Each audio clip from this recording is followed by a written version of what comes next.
Meta vient de lâcher une véritable bombe dans le domaine de l'intelligence artificielle, Llama 4.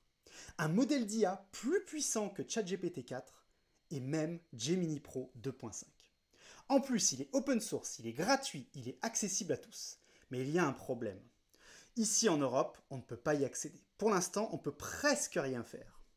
Et ça, c'est pas juste frustrant, c'est extrêmement grave. Mais heureusement, je vais vous dire comment faire pour pouvoir le tester aujourd'hui. Avant de commencer, Llama 4, de quoi il s'agit concrètement? C'est le tout nouveau modèle de Meta, l'entreprise qui gère Facebook, Instagram, WhatsApp et qui est gérée par Mark Zuckerberg. On en est déjà à la 4e version de ce modèle qui est très performant, qui va être intégré progressivement, et c'est déjà le cas, dans vos applications WhatsApp, sur Instagram, sur Facebook, etc. Et ils vont lancer 3 modèles. Il y en a 2 qui sont déjà accessibles, Llama 4 Scout, Llama 4 Maverick, et le 3e qui va arriver bientôt, qui s'appelle Llama 4 Behemoth, qui lui est un modèle extraordinaire. Mais pour l'instant, il n'est pas encore arrivé. Il faut savoir qu'à la tête de Meta, c'est un entrepreneur, enfin c'est un salarié maintenant français, Yann Lequin, qui est un expert mondial reconnu dans l'intelligence artificielle. Et comme vous pouvez voir, les tests sont délirants. En termes d'ELO, on est presque à 1425. L'ELO, c'est l'intelligence calculée qu'on utilise souvent, par exemple, pour les échecs. Là, on est largement au-dessus de tous les autres modèles. Et je vais vous montrer d'ailleurs d'autres comparatifs qui sont super intéressants. Comme celui-ci, le comparatif des modèles d'IA en avril 2025. Donc on peut voir que Llama 4 Maverick et Scout se positionnent de manière très importante au niveau du contexte de token. Le contexte de token, c'est quoi? C'est la possibilité d'avoir une mémoire longue sur le long terme. Comme vous pouvez le voir ici, quand on compare un petit peu les différents modèles, ils ont tous des performances intéressantes, bien sûr, mais c'est vraiment sur la partie contexte de token que ça change, que tout change. On a près de 10 millions de tokens en contexte sur les 2 versions de Llama, quand les autres sont entre 32 000 et 200 000 seulement. C'est complètement dingue pour des modèles gratuits et open source en plus. Qu'est-ce que ça signifie concrètement pour nous, utilisateurs lambda? Eh bien, ça change tout en réalité. Le contexte de token est extrêmement important lorsque vous êtes en discussion avec l'IA. Plus vous allez avancer dans la discussion, plus elle va oublier le début de la discussion. C'est sa fenêtre de contexte.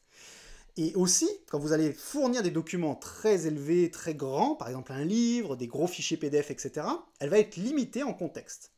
Si vous augmentez le contexte, vous pouvez continuer à discuter avec l'IA beaucoup plus longtemps, avoir plus de contexte, et qu'elle continue d'avoir la mémoire de ce que vous avez, des discussions que vous avez eues. Donc c'est complètement dingue parce qu'évidemment pour une utilisation professionnelle, ou même une utilisation personnelle dans certains cas, ça va être très important d'avoir plus de contexte.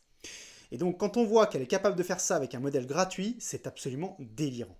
Concrètement, qu'est-ce que Llama 4 est capable de faire? Énormément de choses. Bien sûr, il est multimodal, c'est-à-dire qu'il est capable de gérer de l'image, de la vidéo, du texte. Donc voilà, vous pouvez le voir, vous avez un exemple directement.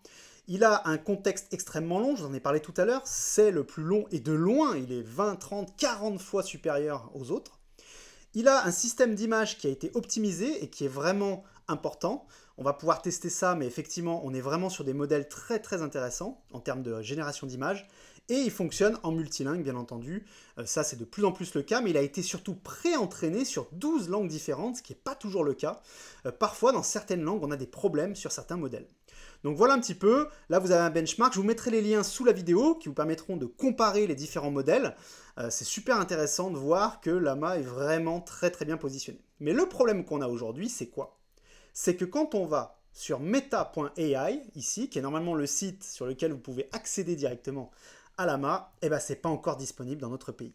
Heureusement, il y a une solution. Aujourd'hui, le modèle sur meta.ai est disponible uniquement aux États-Unis, au Canada et au Royaume-Uni. Tous les autres pays n'y ont pas accès pour le moment. Ça va s'ouvrir progressivement. Et nous, vous le savez, on a des problématiques de confidentialité de données, de sécurité, qui obligent Meta à donner plus de garanties à l'Europe.